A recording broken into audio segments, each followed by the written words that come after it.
While in New York, we ran into the Karl Rove of 4 administrations. David Ggurgen, top presidential advisor to Ford, Reagan, George Herbert Walker Bush, and Bill Clinton. We couldn't believe our luck. It just so happens that David Ggurgen is also a prominent member of the Bohemian Grove, the offshoot of Skull and Bones. This insider of insiders, a staple of the White House for 22 years, got very upset when we brought up Bohemian Grove to him. He didn't deny its existence. He didn't deny that he was a member. He didn't deny the rituals. He just became angry and didn't act very gentlemanly. The real wild card here are the demonstrators. We just don't know where this is going to go. While they were peaceful today, there's a lot more anger among those demonstrators than is evident. You talk to them today, they're pretty angry people. So that's the big wild card. Hey, Mr. Ggurgen, can we talk to you for a second? Where are you from? I'm Alex Jones. I have a TV show in Austin. I make documentaries. Just a few questions about the convention. Yeah, well, is there a camera, or are you? Yeah, right there. Just about. Yeah, I just want to get your permission first. Here. Okay. It's local. I've got. No, I understand. Just about a minute or two. Okay, great. We're talking to David Ggurgen, and he has advised several presidents, and of course has written quite a few books, and is I would call you a political pundit or researcher. Commentary at Over the Hill, whatever. Okay. How long have you been in New York? About 4 hours. What do you think of this circus? Well, I haven't seen all the protests yet, but I've never seen as much security for a convention as we have here. And it's, the city's almost closed down. I think it's remarkable. I think it's an unfortunate turn for politics that we have to have this many police around. There's been a lot of news articles and reports saying that there's a heightened risk of terror attacks. Do you think that that's? Do you think there's a chance of that? Or comments? Well, listen, they just arrested. I think they're broken up some plot allegedly to somebody wanted to blow up subways. Yeah, I think it's a very real danger, and you've got. Madison Square Garden is sitting right, basically on top of a train station, and Boston Convention was right on top of a train station. You just have to remember that trains are very accessible, vulnerable, and that's what happened in Spain. They went after trains, and they blew some trains up, and it wasn't very expensive.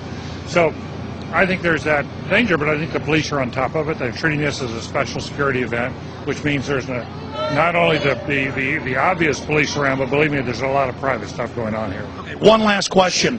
I read a Washington Times article many years ago where you had a comment about the organization, and then now it's been in the Wall Street Journal, it's been in a lot of different newspapers, and that's the Bohemian Grove.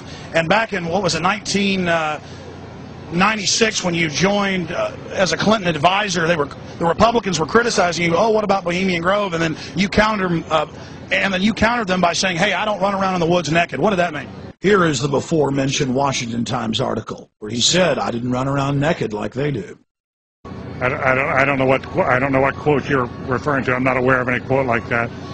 Listen, I am a happy member of the Bohemian Grove. I like the folks who come there, and it's really inappropriate for me to talk about the group beyond that. Thank you. Have you been there for the ceremony with the cremation of care?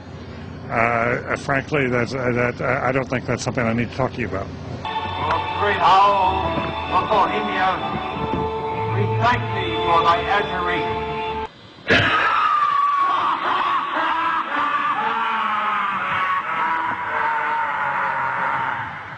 Have you been there for the ceremony with the cremation of care? Frankly, I don't think that's something I need to talk to you about. Really? That's right. Well, I'm Alex Jones, and I snuck in there in 2000. I'm the guy that blew it wide open and got the video. It's been on national TV. Well, I disrespect you for that. You do? I do. But there's a lot of big public officials going in there. Don't we deserve to know? I don't know anything about you, and I don't know anything about your film. But if you go in there with an understanding, you violated that understanding by releasing that film, and I don't respect you for that. Really? But we have public officials. I'm sorry. You took an understanding when you went in there that you would not do that film. And did you have an understanding when you went in there? No. Did you crash it? Yes. Yeah, and it has no trespassing signs there too, doesn't it? No, they put them up after. Oh, I'm sorry. I'm sorry, sir. I've been there before. I know what the circumstances are, and I'm sorry you violated the understandings. That was not a gentlemanly thing to do. But what about the ritual? Is the ritual gentlemanly?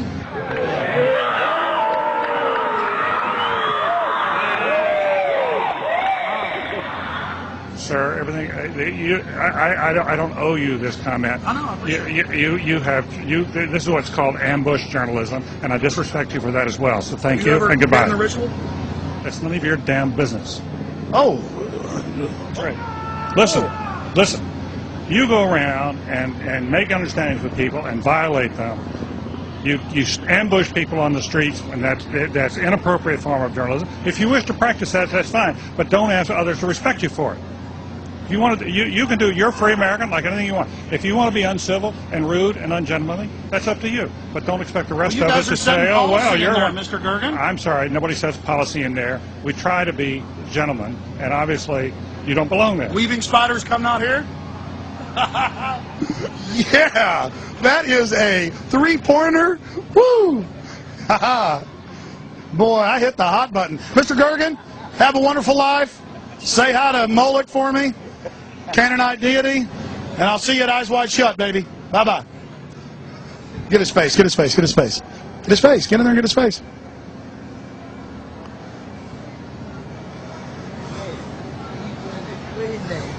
David Ggurgen. David Ggurgen says that we're angry? The real wild card here are the demonstrators. We just don't know where this is going to go. While they were peaceful today, there's a lot more anger among those demonstrators than is evident. You talk to them today, they're pretty angry people. So that's the big wild card. Thank you and goodbye. Been in the ritual? That's none of your damn business. It's none of your damn business. Oh. That's right. Listen. Just look at him. That's a face keeping a lot of secrets. He's got some stories to tell. And remember that Washington Times article? It talked about all the other organizations that he resigned from. It mentions the Trilateral Commission, the Council on Foreign Relations, all of them groups dedicated to setting up a world government and destroying American sovereignty.